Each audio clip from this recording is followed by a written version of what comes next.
Assalamualaikum warahmatullahi wabarakatuh. Alhamdulillahil qail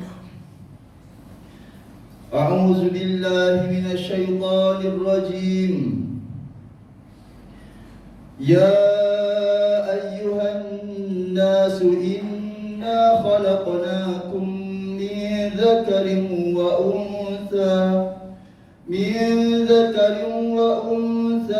وجعلناكم شعوبا وقبائل لتعارفوا إن أكرمكم عند الله أتقاكم إن الله عليم خبير. أشهد أن لا إله إلا الله وحده لا شريك له وأشهد أن محمدا عبده ورسوله.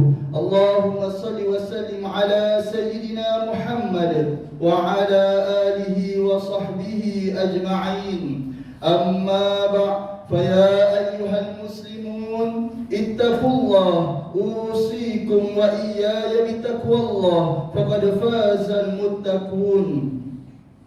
قال الله تعالى يا أيها الذين آمنوا اتقوا الله حق تقاته ولا تموتن إلا وأنتم مسلمون.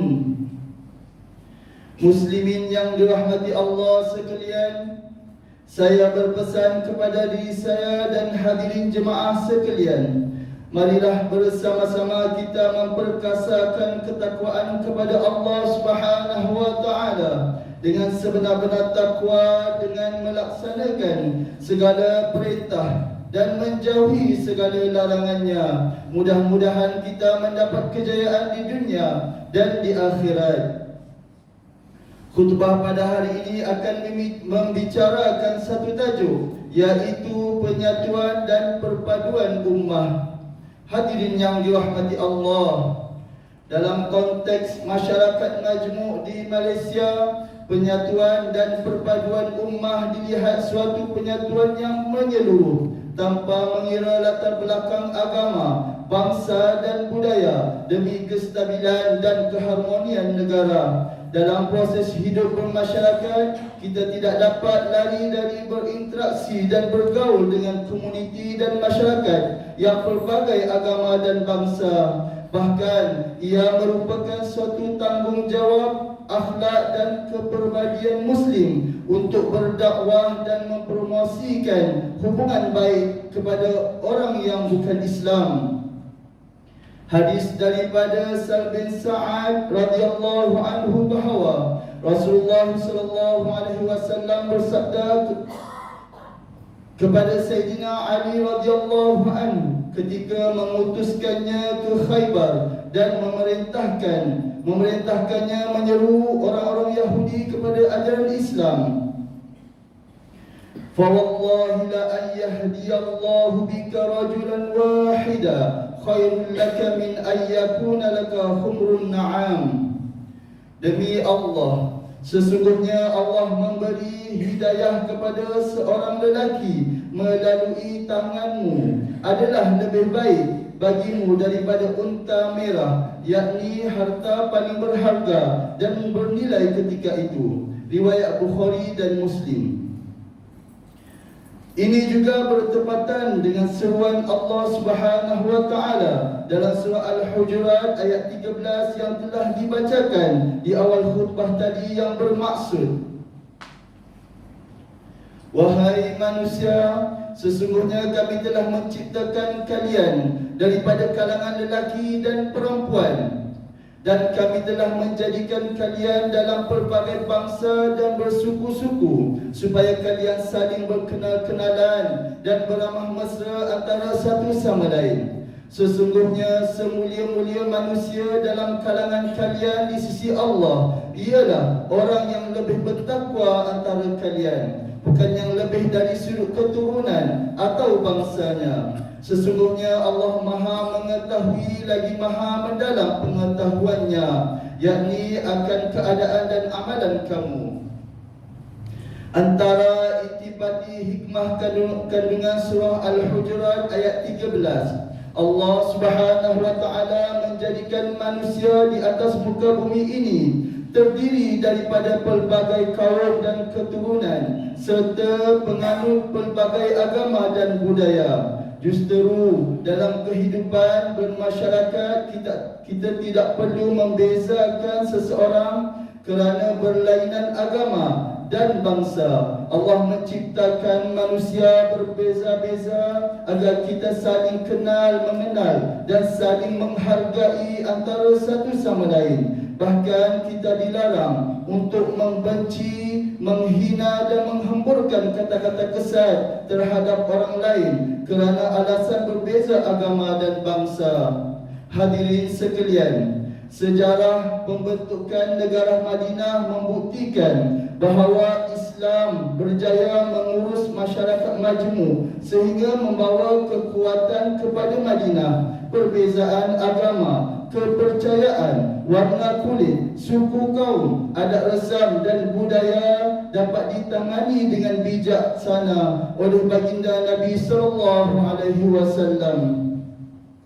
Nabi Muhammad sallallahu alaihi wasallam selaku ketua negara telah mengubal piagam Madinah yang bertujuan membina hubungan baik dalam masyarakat majmuk yang terdiri daripada pelbagai kaum, suku dan puak seperti kaum Arab terdiri daripada suku Aus dan Khazraj yang merupakan imigran dari Arab Selatan serta suku Arab lain pula menetap di Madinah.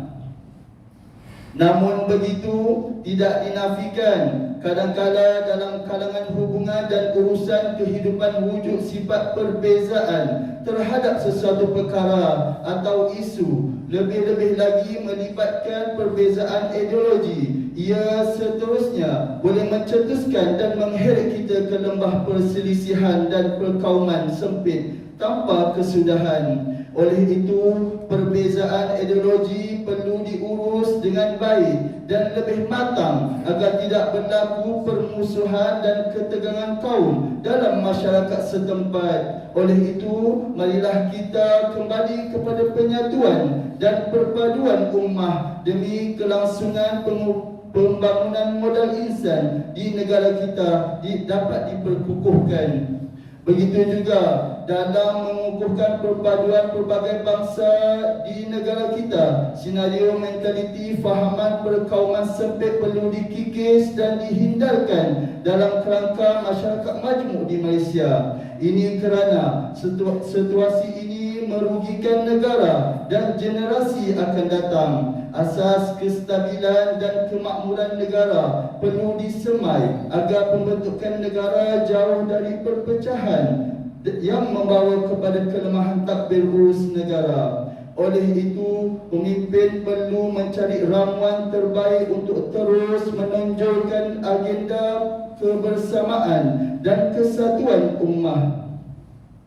Acuan ini dapat dilihat dengan pembentukan negara Madinah terdiri daripada pelbagian masyarakat majmuk yang memerlukan sebuah kontrak sosial untuk membina hubungan yang baik dalam masyarakat. Oleh itu, baginda Nabi SAW menggariskan beberapa perkara yang perlu diberi keutamaan dengan hak dan bertanggungjawab masyarakat Islam serta penduduk tempat Madinah. Persefahaman dengan masyarakat bukan Islam, terutamanya kaum Yahudi dan penyusunan sistem politik. Sehubungan itu bermula dari hari ini, usaha-usaha ke arah kesatuan ummah perlu disemai dan dibajai bagi membina semangat masyarakat majmuk yang harmoni. Namun begitu, pada asasnya tidak dinafikan terdapat jalan sukar penuh onak dan duri dalam usaha itu untuk membangunkan agenda penyatuan dan perpaduan ummah.